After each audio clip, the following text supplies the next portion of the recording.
Life ஸ்டைலில் வந்து என்ன லஞ்சுன்னு பார்த்தீங்கன்னா சாப்பாடுங்க, கொள்ளு பருப்பு, ரசங்க, கொள்ளு ரசங்க, அரசாணிக்காய் பொரியல். கொள்ளு பருப்பு, ரசம், அரசாணிக்காய் பொரியலுங்க. காலையில் இங்கே நிருந்தனாக்கு வந்து கேரட் சாப்பாடு கலர்ந்ததுங்க.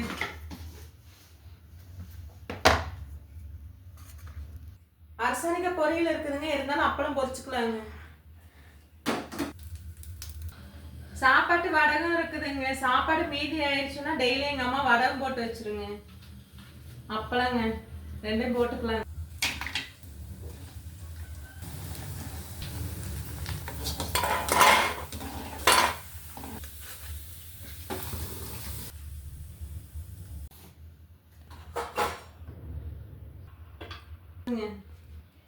Bye.